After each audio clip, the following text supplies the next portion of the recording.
Resident Evil 7 is Capcom's attempt to make its beloved horror franchise scary again, by taking the series' original formula of claustrophobic locations and limited ammo, and mixing it with newer horror concepts like first-person cat-and-mouse chases. This first-person perspective also allows for a new way to play, virtual reality. It's just an altar.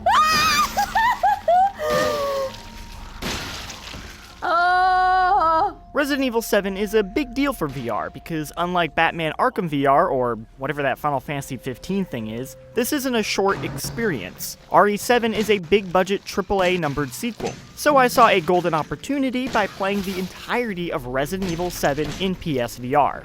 The whole thing, which means experiencing moments like this. And this. And this.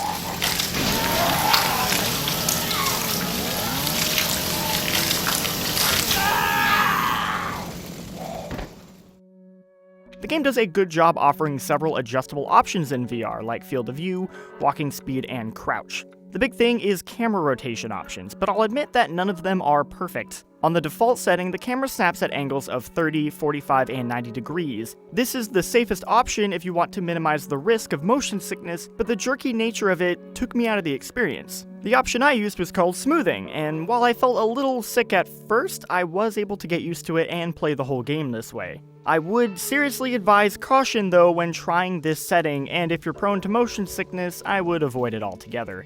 Issues like this are partly due to the fact that Resident Evil 7 isn't designed to be VR only, it has to work as a traditional game too. This means no use of PlayStation Move controllers to simulate your hands. The most you get is the camera is now controlled by your head. So Resident Evil's virtual reality is less about enhancing the gameplay experience and more about immersing you in its environments. The true strength of playing something in VR is the sense of presence you gain. You are more aware of what's around you and what's behind you. You can tell how long a hallway is and how close an enemy is with greater accuracy. You really feel like you are walking around this mansion, and Resident Evil 7 is the perfect game for this because its environmental design and art are top-notch. The realistic art style fits perfectly. Every room is full of notes to read, pictures to look at, and the disgusting imagery, my god, it's almost too gross to look at sometimes. This game is gnarly and fantastically disgusting regardless of how you play it. But being able to see it so up close without that disconnect between you and the TV really makes your stomach churn. Now let's talk about everyone's favorite part, the scares. There are plenty of those in-your-face jump scares that will get you for sure, but for me, the memorable moments come from entering a new location for the first time and just having to walk through it. You have no idea what's gonna happen next, and that is just the worst feeling. I hated, and I mean hated, the old house. It's dark, it's rotting, and I seriously wanted to take the headset off when the giant bugs showed up.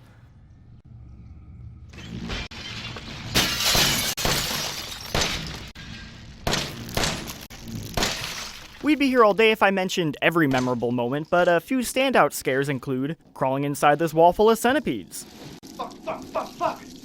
walking through neck-high water, and the entirety of this location. After beating the game, I went back and played outside of VR to see if there are any differences, and the answer is yes. For one, it's way easier in my opinion to shoot in VR because you can aim with your head. This might make the game slightly easier in VR, but I never found the difficulty balance to be an issue when playing. This also means if you freak out or try and look away, it messes up your shot, which is pretty neat. Side note, it is possible to use your added camera movement from VR to slightly break the illusion of some scenes. It doesn't ruin anything, but it's pretty funny.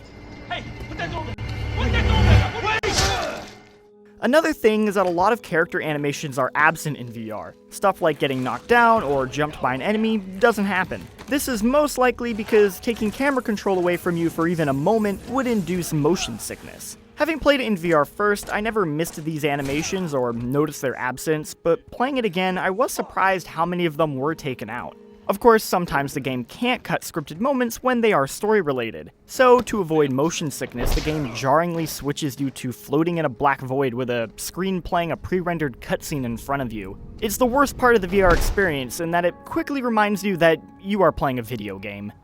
Perhaps the strangest part of playing Resident Evil 7 a second time without VR is that I think playing it in VR first actually kinda ruined the game for me. It's like when you go back and look at vacation photos. It's the same thing, but everything is flat now. You aren't there in the same way. There's a real lack of punch to it. Don't get me wrong, I still think Resident Evil 7 is a great game, but this is a weird and slightly amusing issue that I think a lot of people who play this in VR first will experience.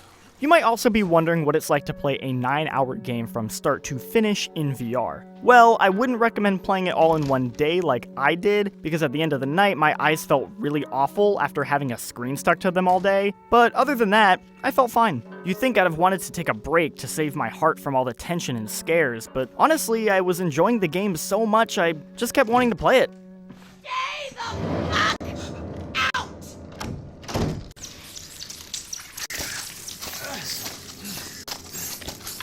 My first playthrough of Resident Evil 7 is gonna stick with me as one of those memorable gaming experiences, partly due to playing it in VR. Even if it's not a perfect example of how the technology can reshape games as we know them, getting to see the Baker Mansion for the first time that way is something you only get one chance at, and if you have the opportunity to experience it this way, I highly recommend it. Eat it. It's good. Dumb son bitch wasn't no good if it hit him. Yeah. By the way, if you are interested in just watching a bunch of people get scared playing Resident Evil 7 in VR, there is a video where I threw a bunch of GameSpot employees into a room for your enjoyment. Yeah, burn him!